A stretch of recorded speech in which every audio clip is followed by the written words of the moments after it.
When you get into a multiple offer situation, whether as a buyer or a seller, there's a lot to consider, and we're going to talk about that up next.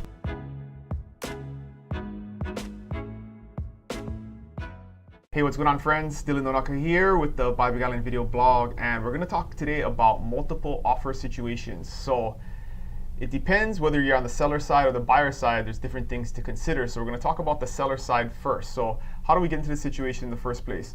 Normally, either you price your property really well or it's very desirable and you put it on the market and you get multiple offers right away. That's the normal situation. Sometimes you get multiple offers maybe a week or two afterwards, or maybe even after it's been on the market for a month, because people just so happen coincidentally to like it at the same time. But if you're on the seller side, that can be a good thing, because now you have multiple buyers competing for your property, and most likely you're going to be able to get the best price possible. But how do you want to handle that when all of that arises? And there's a couple of different things you can do. You can tell all of the buyers, hey, I'm going to give everybody till Thursday at 4 o'clock to submit your offer, and we'll consider all offers at that time and make a decision. And if you have one offer that is considerably better than the other, say it's cash and full price and the others are financing and less than full price, you can go ahead and take that offer right off the bat.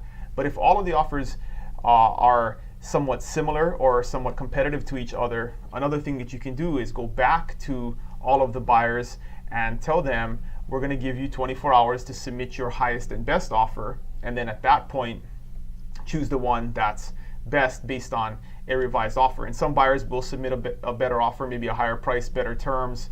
Some may say that my offer stands, that was my highest and best. You never know what the situation is going to be, but at that point you give everybody the opportunity to revise their offer and give you their highest and best, and then choose the best one from there. Another option that you can do is take all the offers, and you can counter all of them individually and make almost an identical counter offer to each one of those, specifying the terms that are most desirable to you as a seller, and then put a special term in the counter saying that multiple counters are being made and the seller reserves the right to choose the best counter, or the best offer that is accepted, the best counter offer that is accepted. So that way, if multiple counters are accepted, you're not bound to multiple contracts. You can choose the one that you feel is best for your situation. So those are a couple of things to think about on the seller side. On the buyer side, it's the opposite, right? You don't necessarily want to get into this situation, because now you're competing against other buyers who may be in a stronger position than you are to purchase, and you're going to have to figure out what is the best way for me to have my offer accepted. So on the buyer side, a lot of times you're going to be faced with all the things we just talked about. The seller saying that you need to submit your highest and best. And at that point, as a buyer, one of the things that you got to think about is really, how badly do you want the property? Because if you want the property really badly, it's just money, right? At the end of the day, you do have to consider market value. You do have to consider investment purposes and resale and all of those things. But if it's a home that you really want to live in, $10,000 over a 30-year mortgage is a very small amount of money. And so you really have to think about, does it make sense for me to just bump my offer up a little bit to make it more desirable, to ensure that I get this house? If you don't want it, you have multiple options and isn't the home of your dreams, then take that into consideration too, and maybe let your offer stand or just bump it up a little bit. And you have to really think about those things. Work with your agent on a strategy that makes the most sense, because you don't want to be heartbroken and beaten by $5,000 or something like that on a $600,000 or $700,000 house, or even more. So that's one of the things you have to think about. The other thing you have to think about is, what position are you in?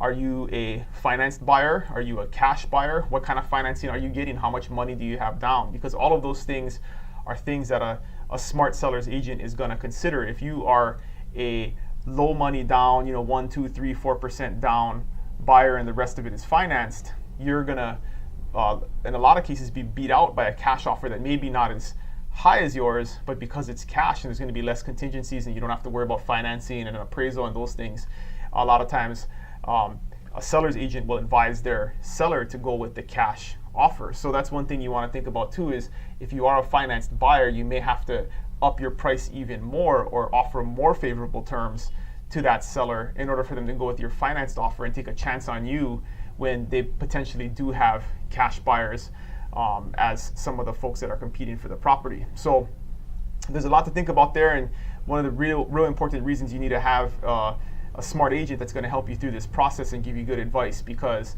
there's some times where you can ask the other agents for some input, and agents do have to keep information confidential, but if there is certain information that the seller is willing to share and the agent has expressed consent, they can share that information in terms of what the other offers potentially look like, or are they close to asking price, or they over asking price, things like that. You can't ask for specific numbers, but those are all things that you can kind of work back and forth and try and build your strategy to get you into the right position possible to get the property that you want. So there's a lot going on here. We're not necessarily in that market right now in Kona specifically, but definitely over the last couple of years we've run into this a few times, because a property is either priced very well, or a lot of times this happens on a foreclosure property where it comes out at a very good price and you have multiple people bidding and trying to compete for that property, or if it's just in a very desirable condo and it's oceanfront and not many of them come available and people really want that one, you'll see multiple offer situations arise. So if you get into this situation, some stuff to consider prior, just to prepare yourself for it and to put yourself in the best position possible. But if you got any questions, as always, just ask them in the comments, or you can always email me at dylan@buybigisland.com. And make sure you guys are subscribing to the YouTube channel. You'll get all of the new videos as they come out. And as always, thank you guys for watching, and I will see you next week. Aloha.